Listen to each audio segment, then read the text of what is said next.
The storms of Kamino rolled without mercy, crashing over a world built on secrecy and design. Beneath endless rain, the Kaminoans shaped an army in sterile white halls, guided by a cold belief that obedience was the highest form of evolution. Their eyes reflected no triumph, no cruelty, only purpose. They spoke of loyalty, of order, of perfection, as if those ideals justified the quiet theft of destiny from millions yet unborn. Rows of identical bodies floated in blue-lit chambers, their futures already written by hands that held no empathy for individuality or choice. Think of it this way: the Republic wanted protectors, but the Kaminoans wanted property.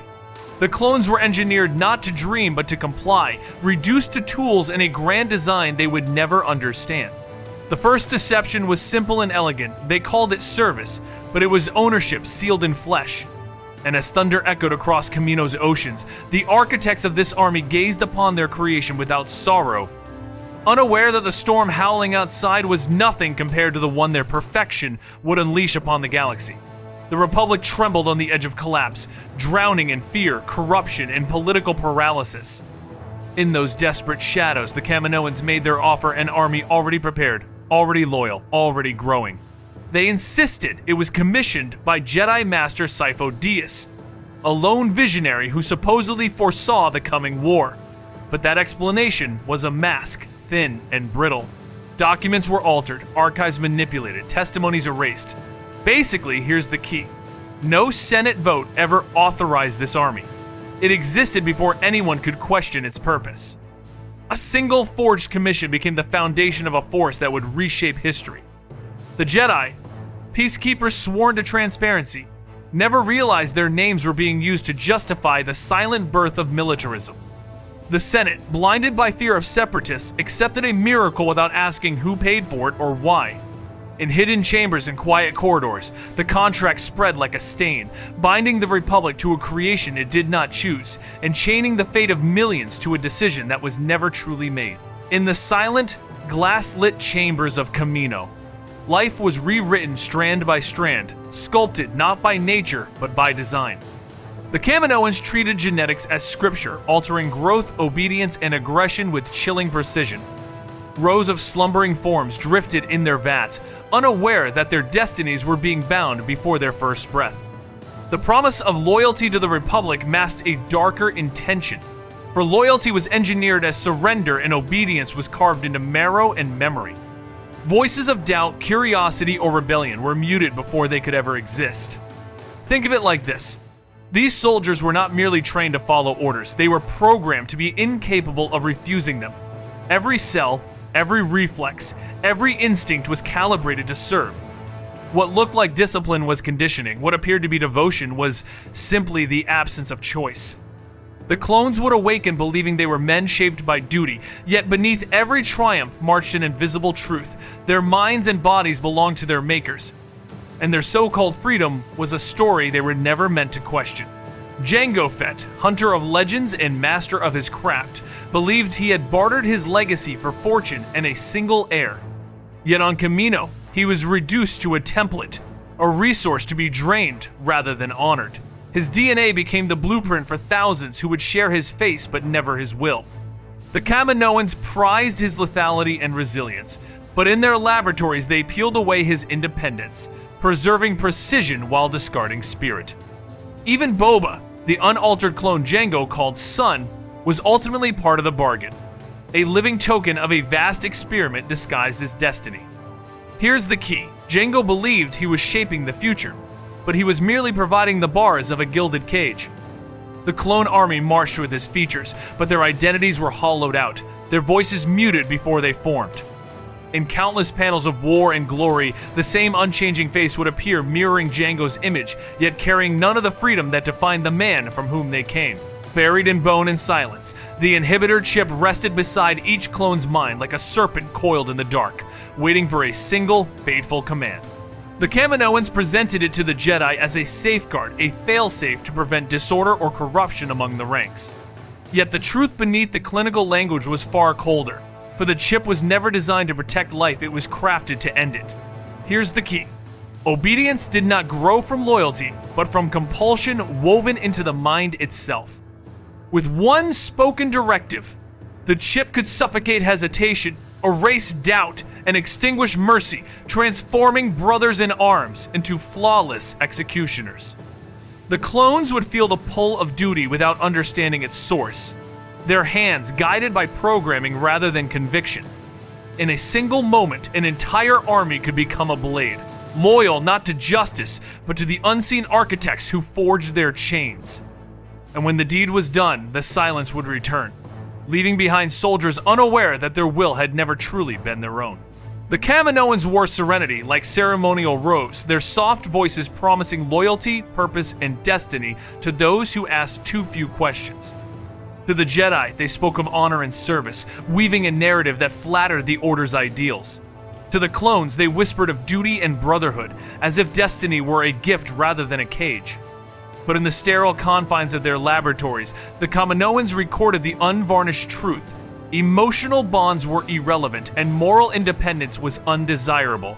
They manipulated genetics, politics, and prophecy with equal detachment, convinced that sentience was merely a system to be streamlined. Think of it this way. They did not see soldiers, only assets. They did not see men, only mechanisms. Their elegance concealed an ideology that reduced life to design, spirit to circuitry, and choice to a flaw to be removed. Behind every calm smile and polished phrase lay a chilling certainty the clones were never meant to think, only to obey. The galaxy trembled as the Clone Wars ignited, but beneath the smoke and banners lay a truth colder than any battlefield wind. The war was never born of chaos, but of calculation. The Republic and the Separatists screamed of freedom, justice, and survival, yet both sides marched in rhythm to a single hidden conductor. Clones in pristine white clashed with droids of rusted metal, but the clash was theater, crafted to mask the forging of an empire. Basically, the clones were created for a moment, not a lifetime, engineered to fight a war that had to exist so their purpose could be fulfilled.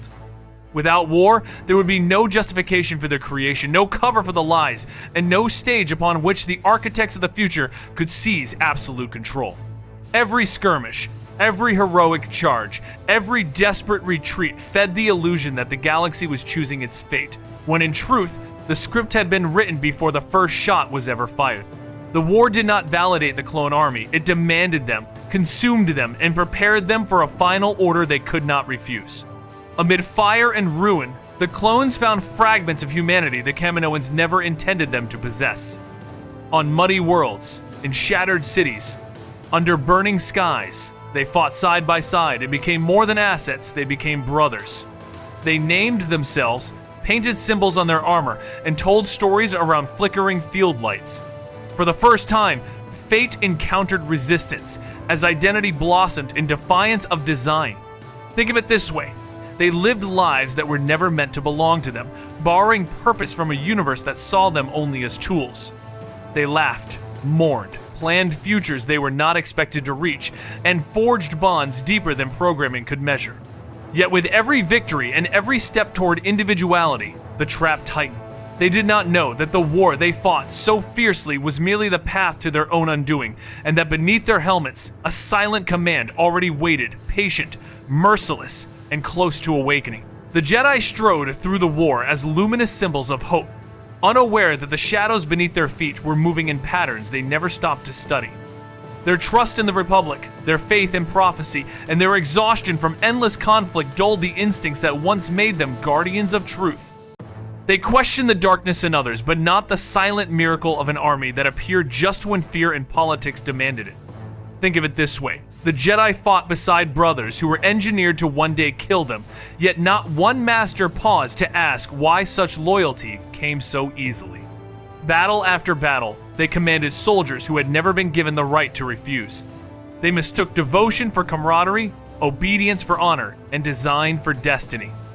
While Jedi generals bonded with their troops around dim campfires and blood-stained trenches, they never looked deeply enough to see the cage behind the kindness.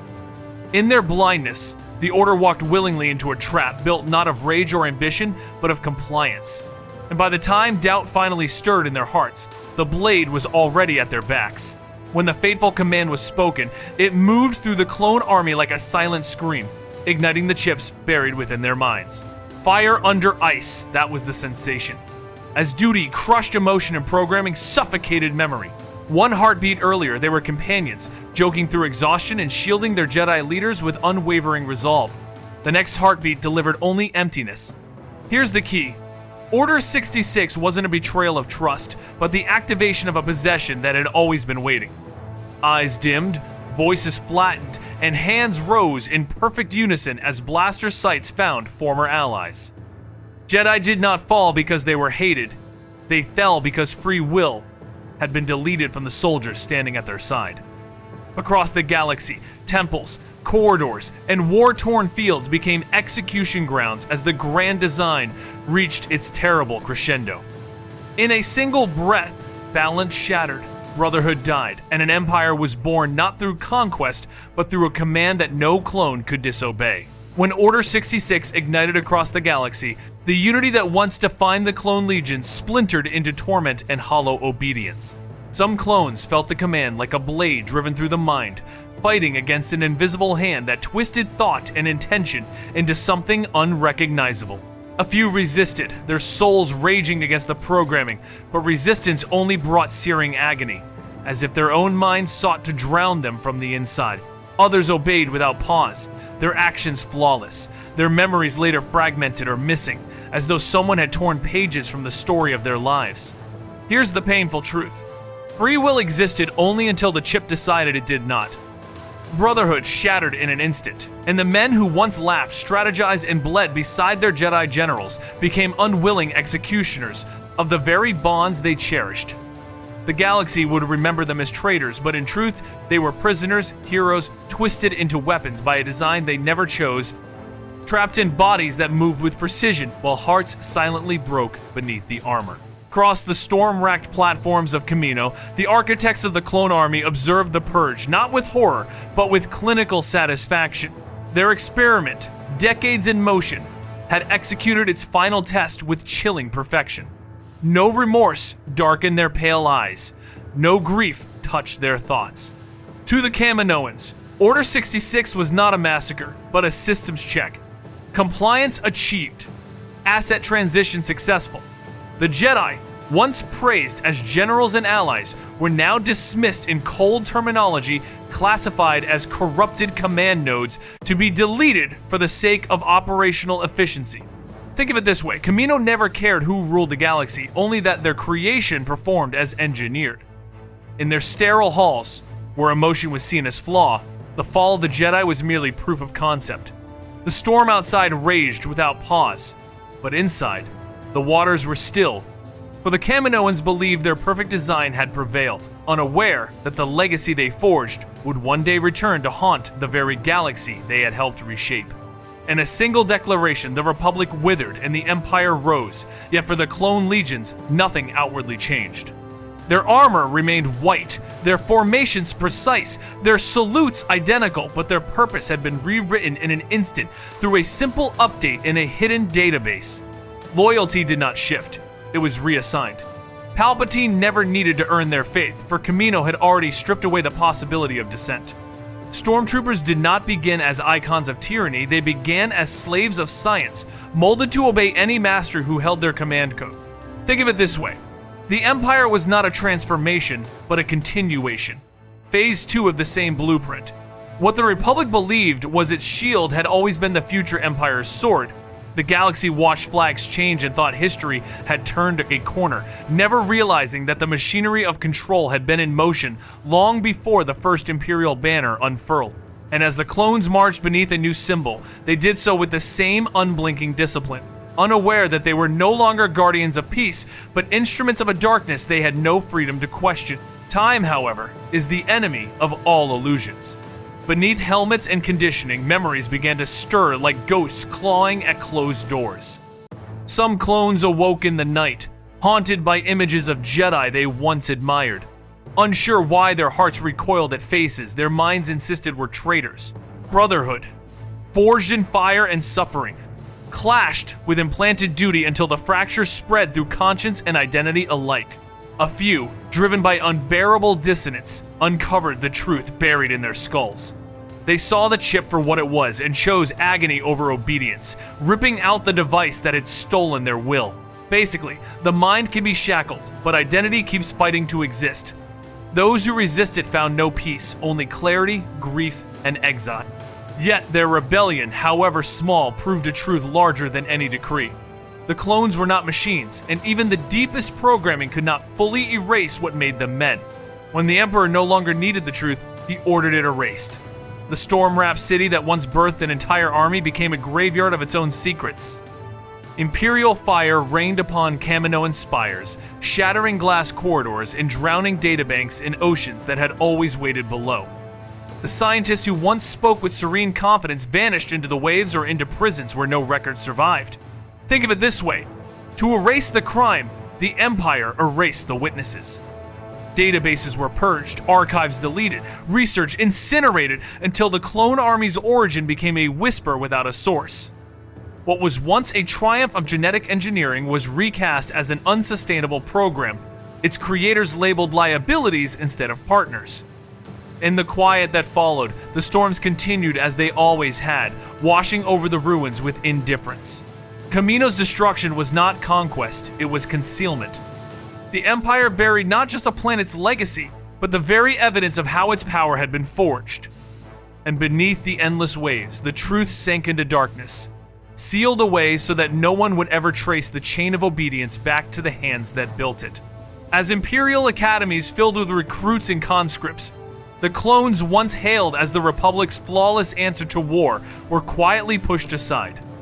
Their aging bodies, accelerated for convenience, now marked them as outdated assets in a regime that no longer required their precision nor their loyalty. Here's the key. The perfect soldiers of one era were discarded the moment they stopped being useful. The brothers who had fought from Geonosis to the farthest outer rim found themselves phased out in mere months, replaced by individuals who had never marched under Jedi command and asked fewer questions about the past. Some clones were reassigned to remote outposts, others were dismissed entirely, left to wander a galaxy they had bled to protect. Their existence, once celebrated as heroism, became a fading footnote.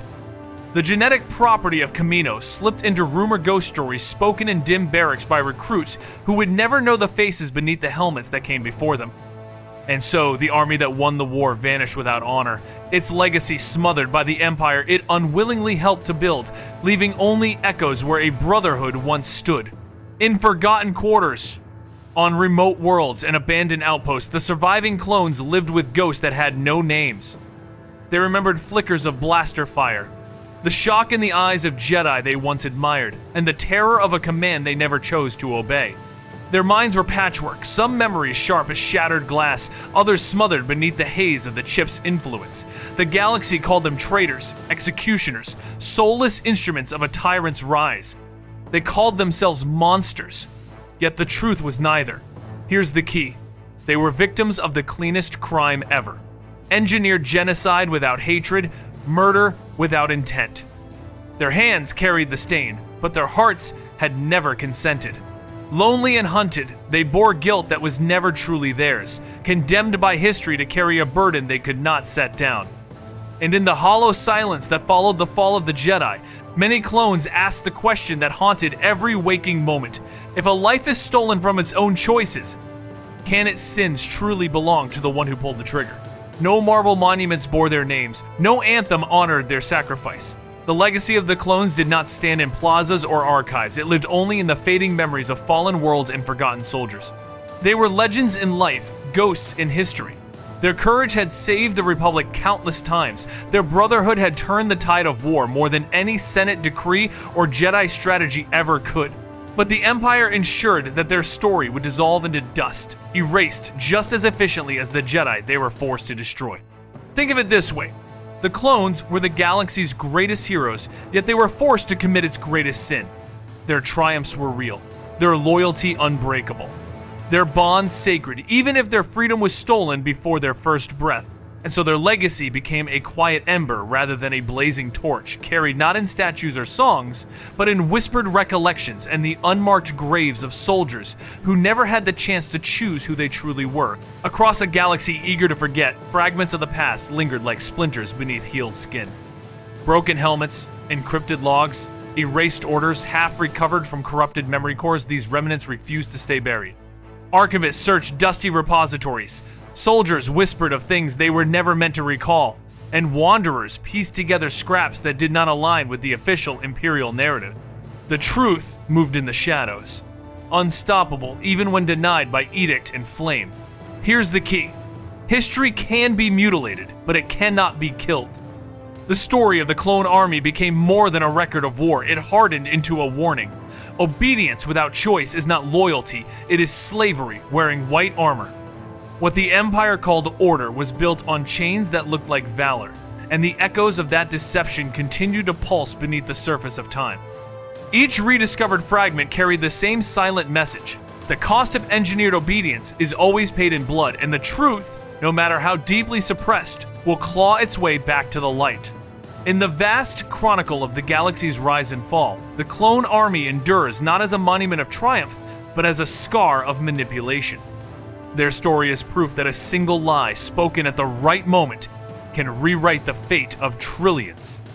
The Kaminoans shaped their bodies, the inhibitor chip conquered their minds, and the Clone Wars devoured their souls before they ever had a chance to claim them.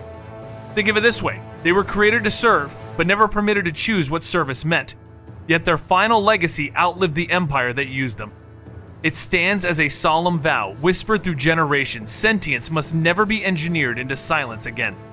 Though they were denied statues and songs, the clones carved an immortal truth into the conscience of history. That free will is the birthright of every thinking being. And in that truth carried by archivists, rebels, survivors, and memory itself, the stolen voices of the Clone Brothers at last found a way to speak.